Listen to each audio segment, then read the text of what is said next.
Hey everyone, welcome to a fun collaboration that I'm doing with Erin from Crafty Concepts with Erin. We are going to do a stretch the sketch challenge, and this is the sketch that we found to use.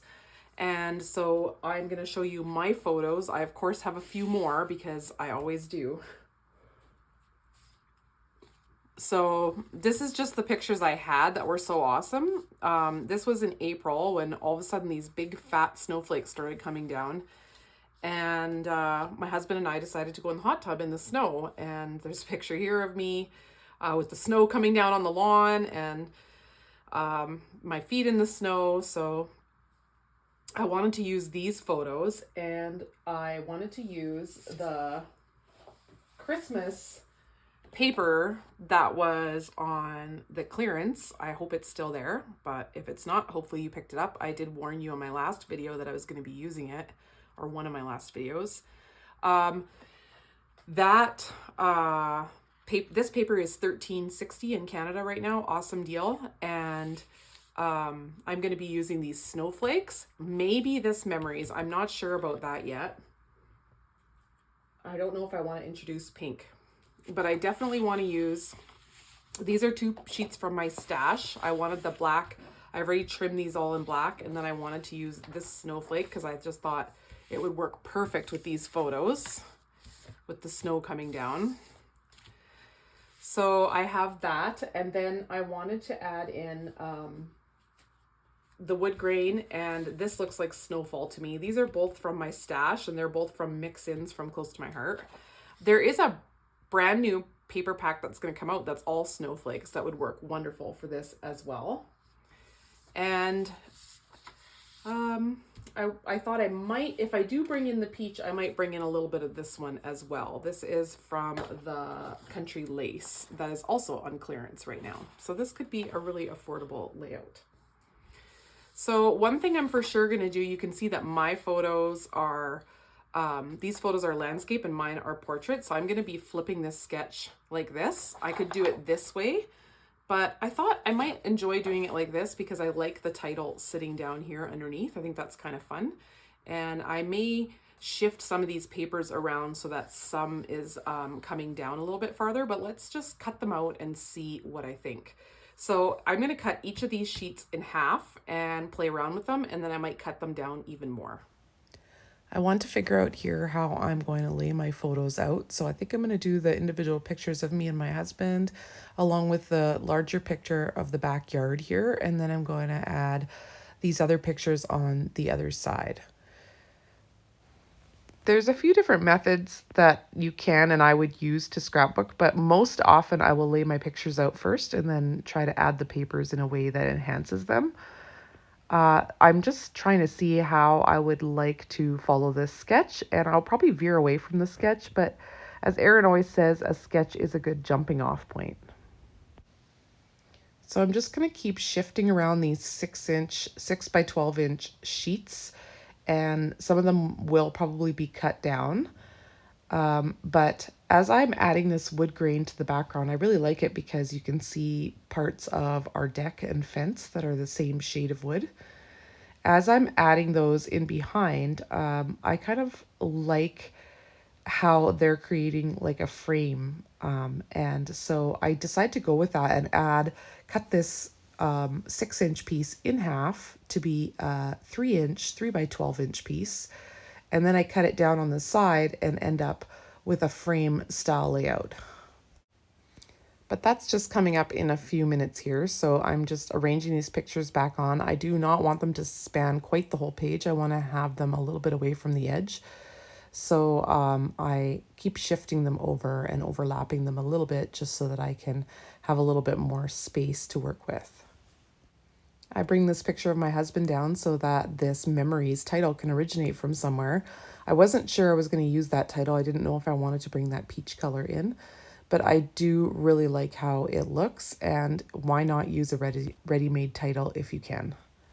So now you see that I'm creating that frame style layout. I realized that if I took this other piece and put it on the bottom, that I could get this frame look, and I do love that look.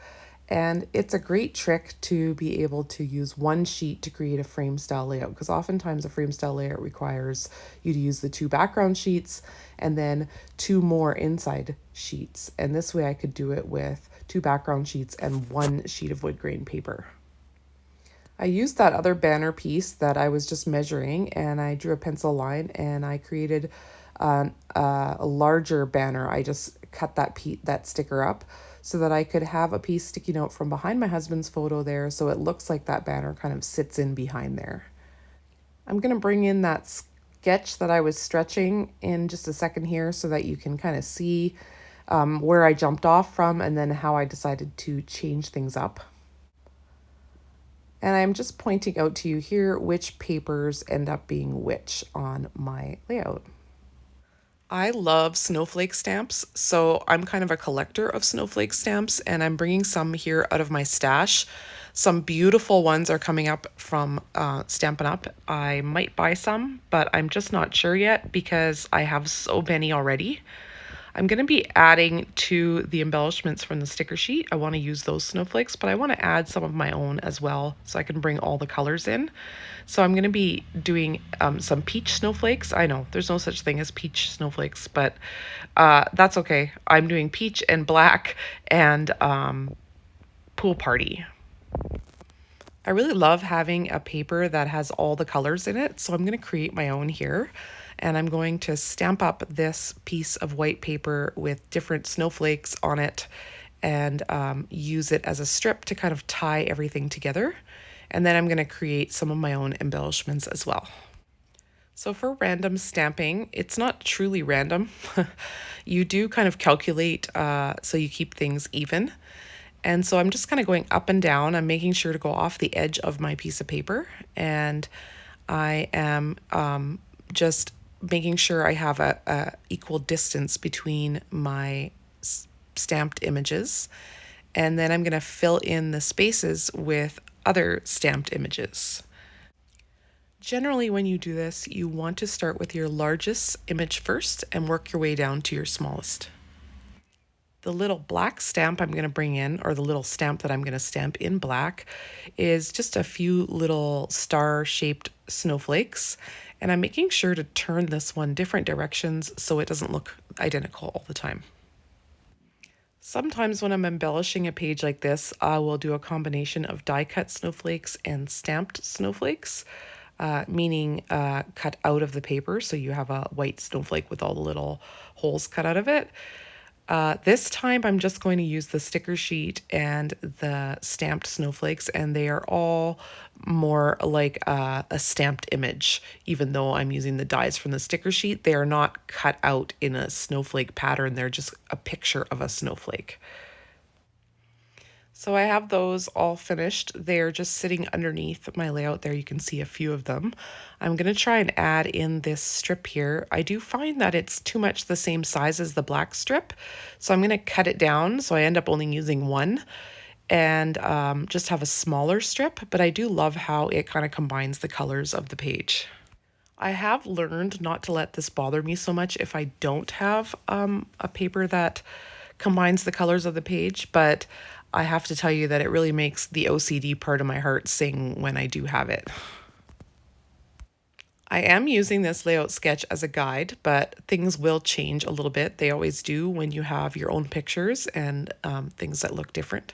So I'm just lifting up things a little bit and deciding how I'm going to place these snowflakes. And I realized that in order to have some space to put them and not completely cover my pictures, I'll have to raise my pictures up and leave a gap there just a little bit.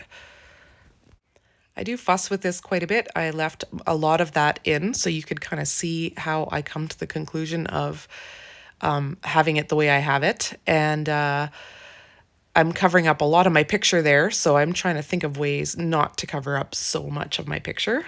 But in the meantime, I'm going to talk to you a little bit about this day. So the snow had all completely melted. There wasn't any left in our town in Alberta. And it was, I think, April. And all of a sudden it's raining and it starts turning into snow, and it's those really giant big snowflakes, and they're just beautiful. And my husband said the best is to go outside and go in the hot tub when it's like this. And I said, well, let's go. So, but I also told him, I'll go in with you, but I want you to take pictures with me because I want to scrapbook this. Because I already knew that I love a snowflake scrapbook layout, and snowflakes are such fun embellishments to use because they're circles like flowers, but they aren't flowers, they're something different. Believe it or not, my husband's not a big fan of going on photos. He always makes faces and acts silly, and usually I just let him do that, and then I say, okay, now a good one. And I use the good one. So he did take some pictures with me, and the snowflakes were huge. He took some pictures of me out in the yard there, standing in the snow. And of course, I don't know if you have a hot tub. I know people in the southern states are probably thinking like, or in Australia are like, are you crazy? You're standing in the snow. But if you're sitting in a hot tub, you're so warm, it actually feels kind of refreshing to go stand out in the snow. There's people that roll around in it. We can't do that in our yard because there's a danger of being poop bombs in our yard because we have a dog. So I wouldn't be rolling around in the snow in my lawn unless I knew for sure I'd just cleaned the poops up. But definitely it's not that cold to stand in the snow when you are sitting in I think we have the hot tub at 103 degrees or something like that. And in Canada, we measure the temperature in Celsius, unless we're cooking in the oven, then we use Fahrenheit, figure that out. But because we use Celsius, it was 0 or maybe just freezing, but barely. It might have even been just above freezing. And while you may think that's really cold if you're from a warmer climate, it's not that cold for us because we in the winter have spells of -40, which Celsius and Fahrenheit are the same at -40. That is very, very cold. So to us, this is not that cold. I had that little peach strip in here, and then I remembered that there's this journaling square on the sticker sheet, so I pulled that off and decided to go with the journaling square and find a different place for that peach strip, which I added up at the top there. So here is the finished layout. I'll give you a nice close-up of it. I think I added a few little gemstones as well.